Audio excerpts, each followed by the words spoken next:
Hello అండి. ఆర్థిక క్రమశిక్షణ గనక లేకపోతే ఒక వ్యక్తి గాని, కుటుంబం గాని, కంపెనీ గాని, రాష్ట్రం, దేశం ఇబ్బందికర పరిస్థితులు ఎదుర్కోక తప్పదండి. ఏదైతే ఆర్థిక క్రమశిక్షణ లేక విచ్చలవిడిగా అప్పులు చేసి నష్టపోయిన, దివాళా తీసిన, ఐపీ పెట్టిన, బ్యాంక్రప్సీ పెట్టినటువంటి వ్యక్తులు, కుటుంబాలు, పరిశ్రమలు అనేకం మనం చూసాం. ఈ పరిశ్రమలు, రాష్ట్రాలు, దేశాల సంగతి పక్కన పెడితే ఒక కుటుంబంలో ఆ కుటుంబం యొక్క పెద్ద పని పాట లేకుండా విచ్చలవిడిగా బలాదూరు తిరుగుతూ అందిన చోట అందినట్టు అప్పులు తీసుకొచ్చి ఇంటిని ఆస్తిని అన్నిటినీ తాకట్టు పెట్టేస్తే మరి ఆ కుటుంబం రోడ్డున పడదా? రోడ్డున పడినా గాని అప్పు తీర్చక అప్పుల వాళ్ళు ఆ కుటుంబాన్ని వేధిస్తుంటే ఆ కుటుంబంలోని పిల్లలు గాని కుటుంబంలో మహిళలు గాని వాళ్ళ పరిస్థితి ఎలా ఉంటుందని ఆలోచిస్తే మరి మన రాష్ట్ర ముఖ్యమంత్రి జగన్మోహన్ రెడ్డి గారు గత 4.5 ఏళ్ల నుంచి విచ్చలవిడిగా అప్పులు చేస్తూ దొరికిన చోట దొరికినట్టు ఏ అంశం ఉంటే ఆ అంశంలో తాకట్లు పెట్టేసి అంటే మద్యం అమ్మకాలను తాకట్లు పెట్టి అలాగే విశాఖపట్నంలో భవనాలను తాకట్టు పెట్టి ఎంఆర్ఓ ఆఫీసులను తాకట్టు పెట్టి సెక్రటేరియట్ ను కూడా తాకట్టు పెట్టి అప్పులు తీసుకొచ్చిన జగన్మోహన్ రెడ్డి గారు మరి ఈ అప్పుల భారం పడేది కేవలం సామాన్య ప్రజల మీదే అని మన ఎవరికైనా గుర్తుందా అని ఇక్కడ మనందరం ప్రశ్నించుకోవాలండి. ఎందుకనంటే జగన్మోహన్ రెడ్డి గారు తాను అందిన చోట అప్పులు తీసుకొచ్చి ఆర్థిక క్రమశిక్షణ లేకుండా పరిపాలన చేస్తున్నారు, ఎంతవరకు మంచిది కాదు అని ప్రతిపక్షాలు ఆర్థికవేత్తలు రాష్ట్రంలో కొంతమంది చెప్తుంటే వాళ్ళ మీద ప్రతిదాడి చేస్తూ బుగ్గన రాజేంద్రనాథ్ రెడ్డి గారి దగ్గర నుంచి వైఎస్ఆర్ కాంగ్రెస్ పార్టీ నాయకులు జగన్మోహన్ రెడ్డి గారితో సహా అందరూ వాళ్ళ మీద ఇరుచుకుపడుతున్నారే గాని దీని వలన రాబోయే తరాలు యువత ఏ విధంగా నష్టపోతారు, ఇబ్బందులకు గురవుతారు అని ఏ రోజు వీరు ఆలోచించట్లేదు అని అనిపిస్తుందండి. ఒక్కసారి 2022-23 ఆర్థిక సంవత్సరానికి గాను మన రాష్ట్రం ఎన్ని అప్పులు చేసింది ఇతర రాష్ట్రాలతో పోల్చి కనుక మనం ఒకసారి చూసుకుంటే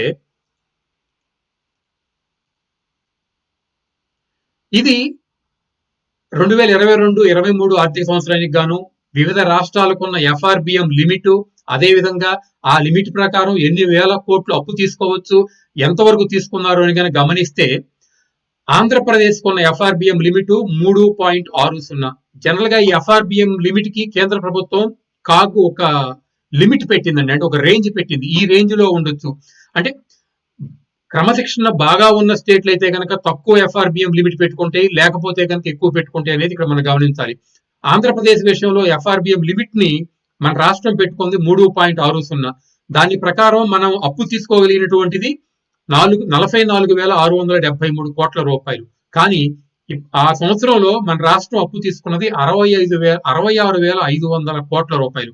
అంటే ఎఫ్ఆర్బిఎం లిమిట్ కంటే దాదాపు 22,000 కోట్ల రూపాయలు ఎక్కువ అప్పు తీసుకొచ్చిందండి. ఇది కార్పొరేషన్లు కానీ, మద్యం కానీ, లేకపోతే ప్రభుత్వ భవనాలు, సెక్రటరీ తాకట్టు పెట్టింది కాదండి. ఇది డైరెక్ట్ గా రిజర్వ్ బ్యాంక్ నుంచి తీసుకున్న అప్పు మాత్రమే. ఈ అప్పుకి మిగిలిన అప్పు అంతా అదనం అనేది ఇక్కడ మనం గుర్తుపెట్టుకోవాలి. అదేవిధంగా మన సాటి రాష్ట్రమైన తెలంగాణ రాష్ట్రాన్ని కనుక చూసుకుంటే వాళ్ళు కేవలం ఎఫ్ఆర్బిఎం లిమిట్ గా పెట్టుకుంది 2.7% మాత్రమే. అంటే వాళ్ళు 33,786 కోట్ల రూపాయలు అప్పు తీసుకోవచ్చు అని వాళ్ళు లిమిట్ పెట్టుకుంటే వాళ్ళు చేసింది కేవలం 42,900 కోట్ల రూపాయలే.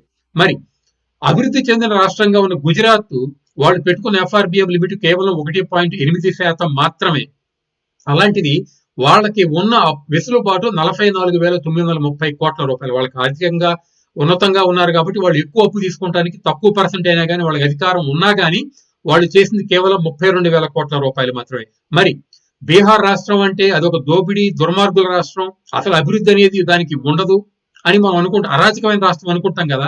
మరి అలాంటి రాష్ట్రాన్ని కనుక కంపేర్ చేస్తే మన రాష్ట్రంలో ఎఫ్ఆర్బిఎం లిమిట్ 3.6% ఉంటే బీహార్ లో కేవలం 3% మాత్రమే ఉంది.